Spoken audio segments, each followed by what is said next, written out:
जे बेबीचे मुवमेंट्स होते ना, असं बाळ नुसतं असं थरथर थरथर कापत होता. एकदम असं पोट आहे ना, एकदम असं थरथर थरथर कापत होतं. एकदम असं शिवर करत होतं बाळ आतमध्ये. मला लिटरली कळतही नव्हतं लेबर पेन काय असतं. मला काहीच माहिती नव्हतं. मला डॉक्टर लिटरली हात लावून दाखवत होते, हे तुझं पोट कडक झालंय, तुला कळतंय का, हे लेबर पेन आहे, तुला त्रास होतोय का, हेच यालाच बोलतात, असं बोलतात, तसं बोलतात. तेव्हा मला ॲक्च्युअल कळलं मला काय होतं. आणि मी पूर्ण दिवस असाच घरात काढला. मला काही कल्पना नव्हती माझी होते. म्हणजे बाळाला यायला घाई झाली होती बाहेर. बाळाला यायला घाई झाली होती. बाळाला सांगितलं की आत्ता नाही यायचे, तुला अजून 1 मंथ बाकी आहे. आणि थांबवण्यासाठी इंजेक्शन दिले. होते. हे नमस्कार मंडळी. अनिता आता इथे उल्वेमध्ये युनिटी हॉस्पिटलमध्ये ॲडमिट आहे, सेक्टर 9ला. हॉस्पिटल खूपच छान आहे. त्याचा रिव्ह्यू द्यायचं झालं तर स्टाफ खूप सपोर्टिव्ह आहेत. आणि आता अनिता ॲडमिट आहे. हा सब्जेक्ट खूप इम्पॉर्टंट आहे की लेबर पेन म्हणजे नेमकं काय असतं. हा सब्जेक्ट घेऊन आपण ह्या यूट्यूबमध्ये व्हिडिओ बनवत आहे. आणि अनिताला आता 33 वीक्स झालेले आहेत. सो अनिताला काय पेन झालं होतं त्या दिवशी, आणि लेबर पेन म्हणजे नेमकं काय असतं, कसं असतं, आणि कशाप्रकारे तिने हँडल केलं. सो आपण एकंदरीत हे सगळं ऐकणार आहेत. त्या दिवशी सिच्युएशन खूप क्रिटिकल होती, त्यामुळे काही व्हिडिओ वगैरे शूट करता नाही आलं. पण आता एक बोलण्याच्या थ्रू तुम्हाला एक्सपिरियन्स आम्ही शेअर करत आहोत. सो फुल व्हिडिओ पहा नक्की. एक्सपिरियन्स खूप इम्पॉर्टंट असेल, जे आता नवीन ज्यांना असं बाळ होणार आहे त्यांच्यासाठी. सो तुम्ही फुल व्हिडिओ पहा. सो मंडळी, हे युनिटी हॉस्पिटल आहे. इथे अनिता ॲडमिट आहे. सो अनिता आता ओके आहे. सो पूर्ण क्लीननेस एकदम छान आहे, व्यवस्थित आहे. सो AC वगैरे पण जनरलला आहे. सो मस्त आहे, म्हणजे ओव्हरऑल हॉस्पिटल खूप चांगलं आहे.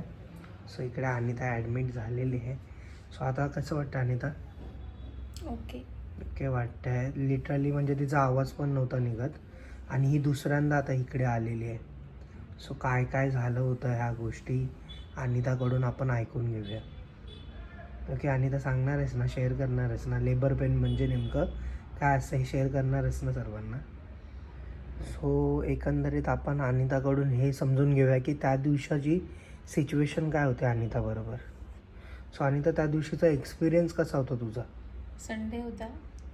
अक्षयचं लग्न होतं. मम्मी पप्पा गावी गेलेले होते. घरी मी आणि फक्त दीपक होता. आवी सकाळी कामाला गेलेला. आणि मी सकाळी उठले, माझं आवरलं, आंघोळ वगैरे केली आणि मी डोसा बनवायची तयारी केलेली.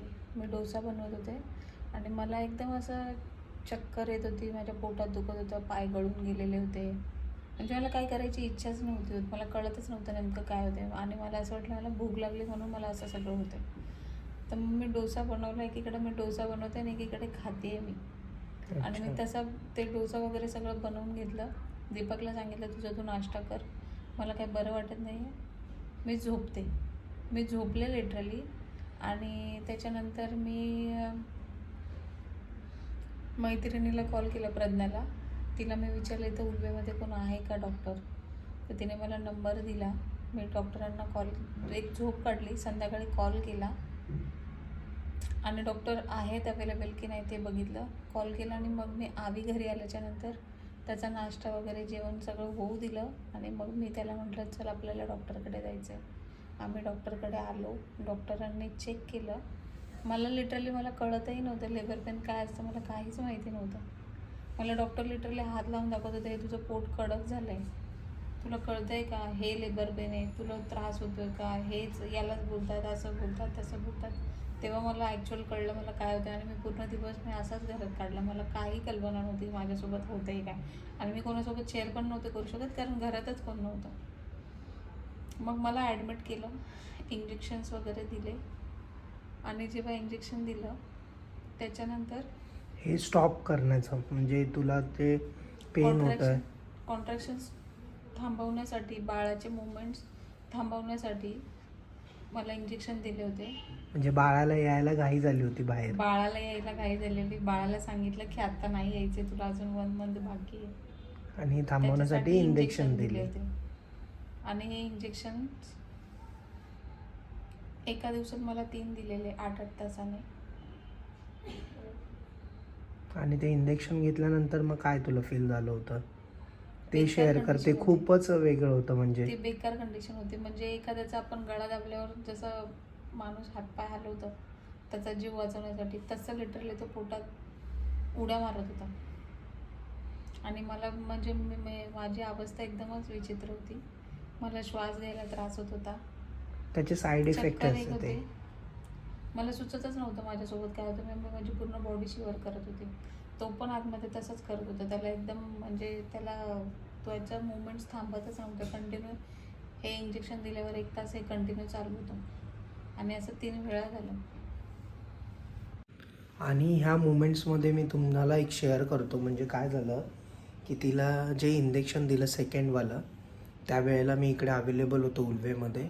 तिला इंजेक्शन दिलं आणि मी इकडे सकाळी 4 वाजता तिला जे दुसरं इंजेक्शन दिलं, त्यावेळेला मी इथेच असं बाजूला झोपलो होतो आणि भाव वगैरे सगळे खाली कारमध्ये झोपले होते. हिला इंजेक्शन दिल्यानंतर ही थोडा वेळ पडली, अशी झोपली म्हणजे. आणि नंतरला जे बेबीचे मुवमेंट्स होते ना, असा बाळ नुसतं असं थरथर थरथर कापत होता. एकदम असं पोट आहे ना, एकदम असं थरथर थरथर कापत होतं. एकदम असं शिवर करत होतं बाळ आतमध्ये. सो मला एकदम रडायला आलं, पण मी हिच्यासमोर दाखवलं नाही काय. मी बाहेर गेलो आणि डॉक्टरांना म्हटलं की बाळ पूर्ण असं तरतर तरतर कापतं आहे. माझ्या डोळ्यात पाणी होतं लिटरली. मग मी त्यांना म्हटलं तर ते मला बोलतात आहेत की हे इंजेक्शन घेतल्यानंतर हे सगळ्या गोष्टीच्या म्हणजे साईड इफेक्ट्स पण असतात त्याचे काही. तर त्याच्या साईड इफेक्ट्समध्ये काय असतं की एकतर हिला चक्कर येणार, हिची पण बॉडी शिवर करणार, हिला घाम येणार वगैरे आणि दम लागणार.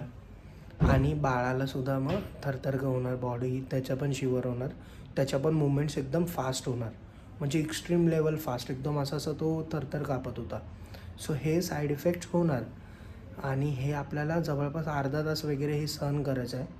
आणि मी खरं सांगतो की अनिताला मी खरंच म्हणजे अनिताला, माझ्या आईला, त्यानंतर म्हणजे पूर्ण सगळ्या स्त्रियांसाठी माझी रिस्पेक्ट वाढली की एवढा त्रास सहन करतात आणि त्याच्यानंतर बाळाला जन्म देतात. अक्षरशः म्हणजे स्त्रियांची खरंच तेवढी रिस्पेक्ट केली पाहिजे. आपण जर एक म्हणजे मी एक जर पुरुष असेल तर मी एवढा त्रास तर नाही सहन करू शकत. ते एक्स्ट्रीम लेवलचा त्रास तिने सहन केला. पूर्ण अर्धा 1 तास असा तिचा पूर्ण तो त्रास चालू होता तिला. आणि आता पण बघताल की तिची एकदमच कंडिशन हे झालेली आहे. आता ऑलमोस्ट 33 वीक्स झालेले आहेत. 36 वीक्स नंतर आपण डिलिव्हरी होऊ शकते मे बी. सो आता अजून आपल्याला 3 वीक अजून आणि त्याला असे काढायचे आहेत. सो ती कसं काढेल, असं किती त्रास सहन करेल. सो मीच विचारात पडलेलो आहे. परंतु इथे डॉक्टर जे आहेत ज्योती दिघे मॅम, उल्वेमध्ये युनिटी हॉस्पिटल जे आहे तिकडे, त्यांचं म्हणजे खूप चांगली ट्रीटमेंट देतात आहेत. ते व्यवस्थित ट्रीटमेंट देतात आहेत. आता ह्याच्यामध्ये तुम्हाला सांगतो अनिताच्या झालेल्या चुका काय होत्या. ते अनिताने ट्रीटमेंट घेतली, तिला पूर्ण बेड रेस्ट सांगितलेलं होतं. त्या दरम्यान अनिताच्या अशी चुका झाल्या की घरी गेल्यानंतर अनिताला एकदम ओके फील झालं. ओके फील झालं तर ती एनर्जेटिक झाली. आता ही सेकंड टाईम अनिताला इकडे ॲडमिट केलं आहे ह्या 3 दिवसामध्ये.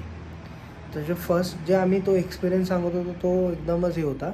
आणि नंतर तिला ओके झालं एकदम. तर ओके झाल्यानंतर ती ओके झाली आणि मग घरी गेल्यानंतर आता आपल्याला माणसाला कोणाला ताकद आल्यानंतर आपल्यामध्ये एनर्जी येते. सो आपण उत्साही होतो. सो तिचं असं झालं की आपण ज्या ज्या गोष्टी लागणार आहेत आपल्याला आफ्टर प्रेग्नन्सी, त्या गोष्टी आपण घेऊया आणि थोडं आपण बाहेर जाऊया. तर मी हे तुम्हाला शेअर करतो आहे की तुम्ही अशा चुका नका करू 8व्या महिन्यामध्ये. सो आणि त्याला आता असं होतं की माझ्या चुका शेअर करतो. मी डॉक्टरांना पण शेअर केलं की असं असं झालं. आम्ही थोडं मार्केटमध्ये गेलो, फिरलो वगैरे, घरी आलो आणि मग हिने थोडा आराम केला, जेवली वगैरे. मग परत तिचं पोट कडक झालं. सो अशा सिच्युएशनमध्ये थोडंसं आहे ना, तुम्हाला बेड रेस्ट सांगितलं तर बेड रेस्ट घ्या. नका कुठे जाऊ. तुमच्यामध्ये एनर्जी येईल, त्या एनर्जीला आपण वेस्ट नाही करायचं. आपल्याला खूप इम्पॉर्टंट असतात ते वीक्स. तर तुम्ही जे व्हिडिओ बघताय स्पेशली जे प्रेग्नंट लेडी आहे जो हा व्हिडिओ बघतात आहेत, सो त्यांनी खूप काळजी घ्या. सो एक्स्ट्रीम लेवलचं पेन असतं तो सहनशक्ती करायला आपल्याला खूपच आपल्याकडे पॉवर पाहिजे.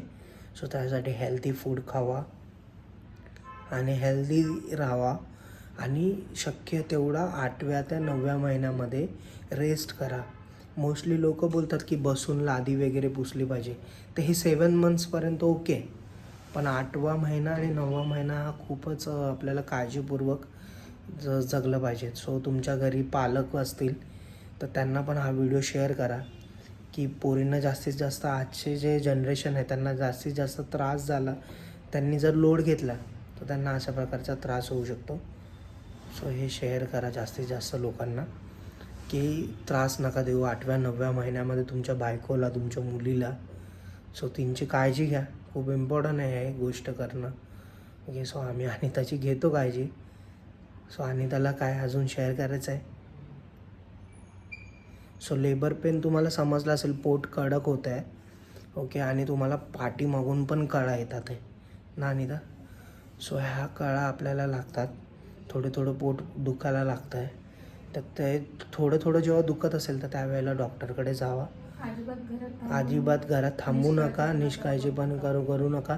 काही लोक बोलतात की नाही का की आपण थोडी कळ सहन केली तर आपण नॉर्मल होऊ, तर नका करू, कारण की काही पण चान्सेस होऊ शकतात, आपल्या बेबीला काही त्रास होऊ शकतो. जे काय होते ते डॉक्टरांशी शेअर करा. डॉक्टर पण आपल्याला नॉर्मल करण्यासाठीच बसलेले आहेत. असं मोस्टली शेअर जिकडे तिकडे असं पसरलेलं असतं की डॉक्टर पैसे काढण्यासाठी हे करतात, सिझर करतात, परंतु असं नसतं. सगळीकडे डॉक्टर असे नाही आहेत, खूप चांगले डॉक्टर पण आहेत. आता आम्हाला मॅमचा पण एक्सपिरियन्स आला, तिकडे आम्हाला कपिल पाटील सर जे आहेत त्यांचा पण एक्सपिरियन्स आला. सर्व चांगले डॉक्टर आपल्याला असतात, फक्त आपल्या चुका होतात, आपणच आपली काळजी घेतली पाहिजे, तर आपण व्यवस्थित नॉर्मल होऊ. सो आपण अजून पुढे व्लॉग बनवू तुम्हाला अजून माहिती देण्यासाठी. तो चॅनलला तुम्ही फॉलो करा आणि तुमचे कोण असे नातेवाईक असतील जे प्रेग्नेंट असतील तर त्यांना हा व्हिडिओ शेअर करा. सो धन्यवाद.